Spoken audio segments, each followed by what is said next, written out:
did you kill Quentin's dog? I would never kill a puppy. I got a puppy tax I can give everybody if you want. Sure. Yeah. Look at that. I love me a puppy. Aw. Looks like that dog's pretty happy there. Feel real happy. He's a good boy. Wait, what did you cook Yui for breakfast this morning? I ordered breakfast burritos from Chipotle. Hey, Chipotle. She just hates eating with you, Quentin.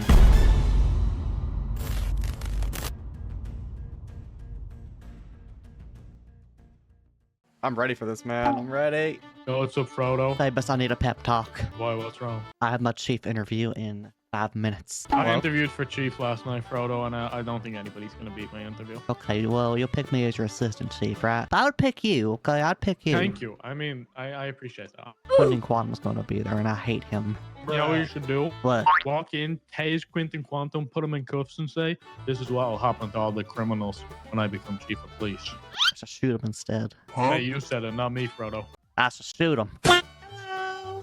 Howdy. Are you Mr. Frodo? That's me.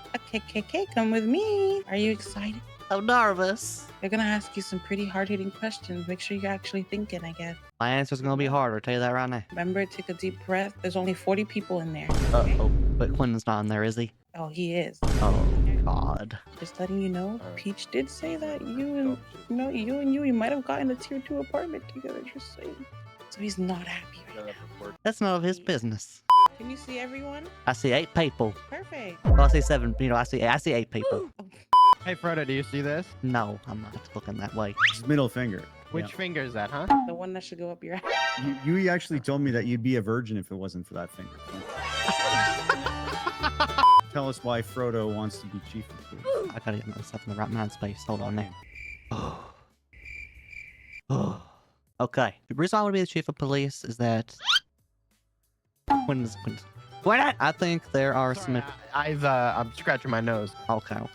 I think there are some important changes that are best served being made top down that previous high command has overlooked. Most specifically, I'm talking about a promotion system and rank system that prioritizes time served and competence over excellence. And when you focus on how long someone's been an officer and whether they could do the bare minimum over actual excellence, it risks our oath. It compromises our oath of duty, especially when you think about principles of the Fourth Amendment. I've raised these concerns in the past. We're proposing a more merit-based promotion framework with very specific guidelines, but they were dismissed for surface level reasons, such as the potential impact it have on morale for PPOs. But I would think that if morale is tied to ranks rather than something maybe deeper inside you, that indicates there's a more profound issue with morale that needs to be addressed. So the number one thing I would do as chief is implement a promotion system that rewards exceptional performance while still making sure people feel supported and empowered regardless of their stripes. That's kind of segues nicely into my next question. So the merit-based system, I think that's great. What would be 2 more priorities that you would implement in your first days as chief of police? Number one, the second thing I would do is this is more of a bigger overarching thing, but I think we need to start as command and above specifically. Needs to focus on promoting a culture that focuses on justice rather than just enforcing laws. I would facilitate command's ideology from being corrective to empowering. Officers should not feel like a burden for policing a different way than their sergeants or above. They should not feel like a burden for responding to one call over the other, so long as, of course, our main principles are being followed: preservation of life, protected on people. They should not feel like they got an eye over their shoulder for doing things differently, so long as they're acting in good faith. And number 3, yes, for a third thing, right? Third thing is I would start the framework of creating a public engagement unit, because I'm gonna talk about a hot topic here, stuff like with Miller, right? As officers, we are very strongly discouraged from sharing information of ongoing investigations or things that have happened, because the definition of leaking is very, very broad. To the point that we're afraid if we say something, we're gonna say, "Oh my God, he's leaking! Oh no, it's bad." But we are so secretive over what's going on, no one's going to trust us. And we have a very good news company now that I've seen their newspapers. They do a great job. I think that it would be good to have some sort of internal, not necessarily I don't want to say department, but some sort of operation inside, whether it's done by LEOs or dispatchers or even executive assistants like Martha, where they proactively saying, hey, this is what's going on and this is our stance on it. Any questions? Because when you take that first step forward, it shows that we're willing to talk about this, we're willing to be transparent, and it prevents the narrative to shifting to something of fiction. Because when people think you're hiding something, they assume the worst. Interesting. Did you kill Quentin's dog? I would never kill a puppy. I have more questions, Frodo, but I want to go to questions from the floor here. I have a question for you, okay? Okay. If you were the police chief, okay, what would be your stance on officers of the police entering into, getting involved into romantic relationships with hardened, gun-toting, drug-pushing gangbangers? Overall, if I'm just giving a black and white answer, I'm against it. The reason for it is we don't need another Allen Key situation spreading herpes everywhere. But on a more serious note, if you are having that real closely entangled with somebody that for just black and white is on the opposite side of the law as you, it's going to cloud your judgment. If you see, oh my God, my love for my girlfriend rolls with Hades, and there's people wearing Hades masks shooting us, they're going to hesitate for a second to pull that trigger. And I think overall, you can't help who you love, but when you are signing, then you're taking that oath. It is not just a promise. It has very serious Fourth Amendment implications. And I think that it's a direct compromise if you're going to... How do I word this? I'm not very articulate right now. Please bear with me. I think you're going to compromise your judgment, and I think that it's dangerous overall for officers and civilians. Frodo, I've been around for a while. I think you know that, right? I've Of course. in politics now for 14 months here in San Andreas. And I was part of the previous mayor's cabinet, as you know. And I remember being at a PD meeting one day. It was later on in the day. It might have been right after the meeting. I don't quite remember, but the details don't really matter. But a member of a gang, now disbanded, I think they were called the Saints. They gunned the mayor down in cold blood. The reason I bring that up is because Vincent Ventura, I don't know if he still is, but at the time he was dating a saint. And, I feel like he could have intervened in that matter. Do you think that his relationship in that moment clouded his judgment? Absolutely. I know for a fact if I was with somebody, if you were making that commitment to someone, if you're married to somebody, you make those vows, be with them through thick and thin.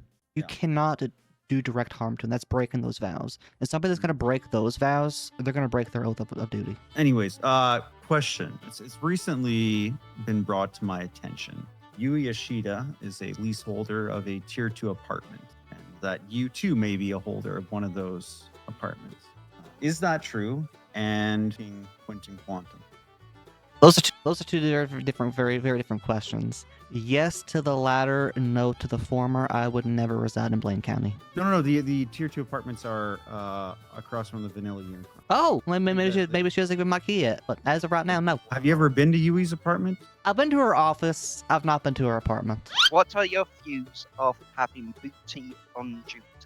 It's complicated. I think 100% if you are, I'm gonna use 10 codes here. If you are actively patrolling 10-8, if you're doing booty on duty while you're 10-8, that's time theft, okay? That's bad. You're stealing from the LSPD at that point. So you're a thief. I was off duty. It's one of those things where if you try to police it, people are going to sneaking around. They feel they got to be sneaky about it. It's like, oh my God.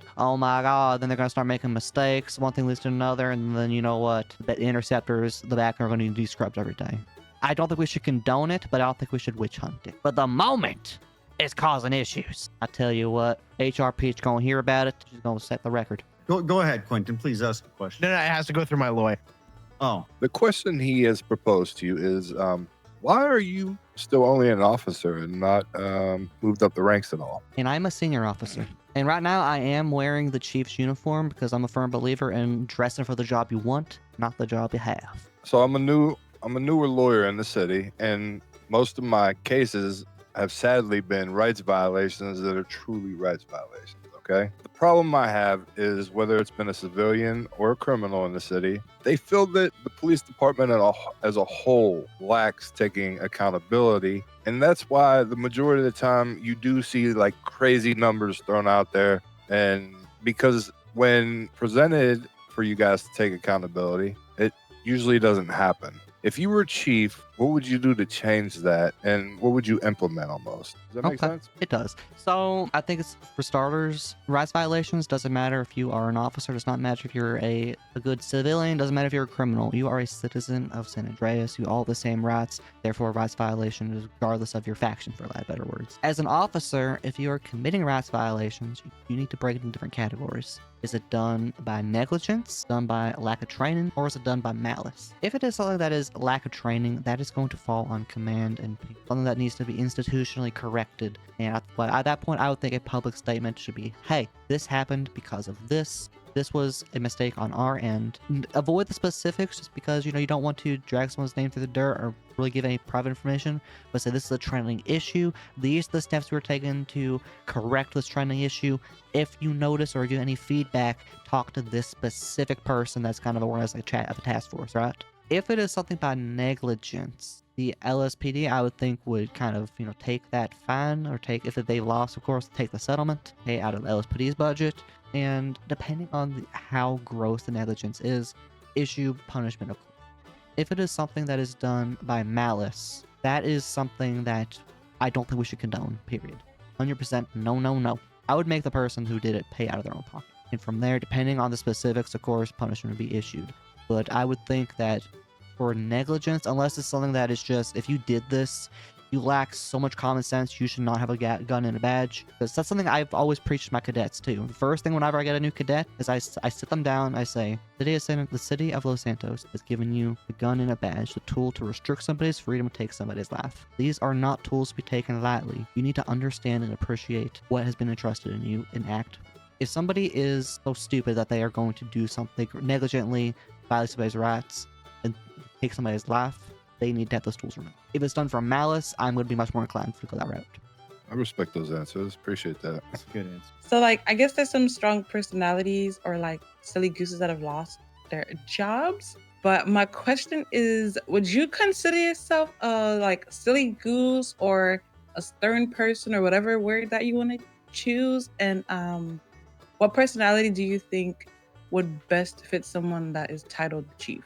Have you ever heard of a word called verisimilitude? Verisimilitude basically means that something seems like how it should be. I feel like, for lack of better words, a chief needs to have aura that resonates that of a chief.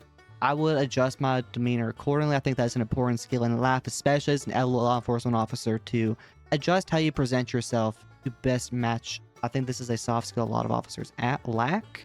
Going back to what you said about the other officers that lost their jobs, I assume you're talking about Bobby Charles and all them. Yeah. Well, Bobby Charles is my role model. He actually did get his job back. I helped him get his job back last week. Really? I did. Yeah, he's next. As soon as he's ready, he got his keys back. Only good thing you've ever done. Oh. I think unless somebody is, we need different personalities on the force, right? It's back to what I said before. You should not feel like you have an eye over your shoulder for doing something differently than how someone else would, presenting yourself differently than someone else. I think it's important to have those personalities on the force, to have those people that give off different vibes, for lack of better words, so that we have a very diverse people in Los Santos. Somebody I get along with may not get along with someone else. And likewise, people that get along with Bobby probably would not get along with Wyatt Turner. And that's okay.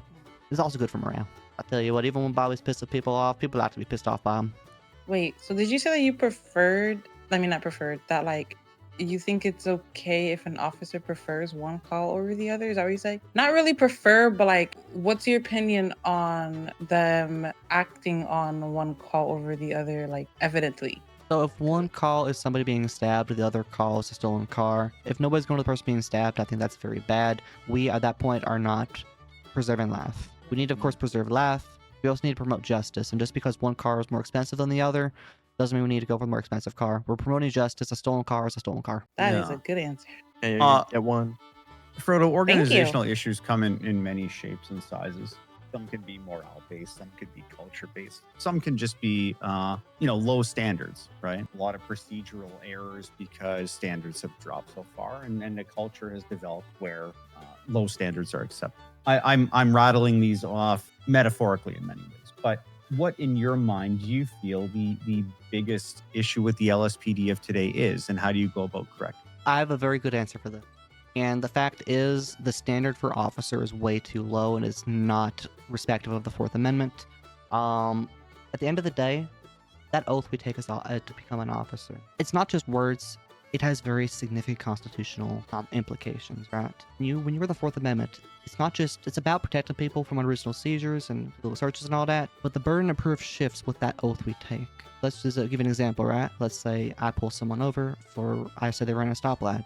My word against theirs. For the sake of convenience, the Fourth Amendment puts that officer's statement above that of the person that ran the stoplight because of that oath that they took. But in order for that oath to be good faith, the officer has to truly understand the penal code, truly understand the laws that they are enforcing in the justice system that they represent. And that's not happening right now. You're going for minimum standards. I mean, if they didn't, they wouldn't hire you. You know what I mean? I'm not going to dignify that with an answer, Quantum. The question effectively was, what do you think the biggest issue with the LSPD is right now, and how do you go about correcting that? So you're clearly standards have dropped. How do you raise standards back up?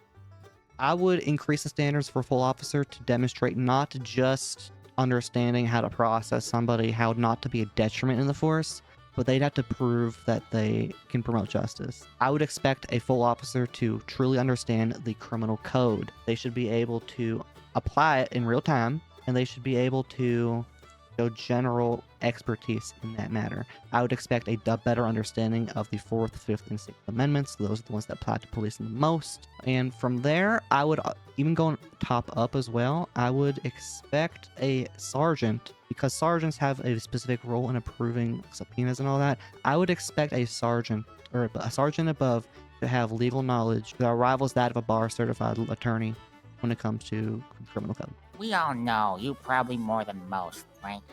That police officers deal with more than just your everyday traffic stop, or gang-related shootout, or bank robbery, yes? Correct. So, my question is, how would you, if you were to be the police chief, how would you and the officers under your guidance respond to situations like, say, a domestic dispute, you know? For example, a boyfriend shocked, angrily just finding out that his girlfriend has purchased secretly, without him knowing, a tier 2 apartment, let's just say, and that possibly she might be, meeting somebody that he may not like. How would you, and your officers de-escalate this situation? Number most important thing right now is to get that injured person medical attention. I would have a EMS 1012 in the area, 1012 and being in the area to very quickly roll in and get that injured person. Gotta make sure it's safe for them first, though. So if somebody's shooting somebody inside, oh my god, that's bad. That's real bad. We gotta make sure that that person ain't gonna hurt no EMS, because that person sounds unstable. So we're gonna try to de-escalate. We're gonna try to get the weapon off of them, figure out why they're pissed off, see anything we can do. And as soon as they are not armed and dangerous, get them in. Not even getting them cuffs, number one priority. Getting that person as injured out of there so they can receive first aid treatment. And then from there, there's two sides to the story. We get a call that it's domestic, but for all we know, she pulled a knife on him first. So we're going to try to get statements for both people and see what we can prove and make sure that safety overall is preserved. Okay? What would you say your biggest weaknesses, and why is it everything about you? And your greatest strength, and why is it killing puppies? Go ahead. That seems like there's multiple questions, Quantum. What answer are you looking for here? Well, when you say weakness, do you mean as an officer or as a person? I'd say my greatest weakness is how much I love puppies. Like, they are my kryptonite. I would do anything for a puppy. That's sweet, yeah. And I got a puppy tax I can give everybody if you want. Sure. Yeah. Look at that. I love me a puppy. Aw. Looks like that dog's pretty happy. He's real happy. He's a good boy. Take a look at Twatter. This is the dog that he killed. That is not a dog. This kind of slander is why I'm suing you, Quentin. What's your strength? How much I love puppies. It motivates me to keep the hill safe. Oh, so you're up in the hills. What about down in LSPD? If Mr. Hammerstein were here, I think he'd advise me to stay silent. Wait, what did you cook Yui for breakfast this morning? I ordered breakfast burritos from Chipotle. Oh, Hate Chipotle. She just hates eating with you, Quentin.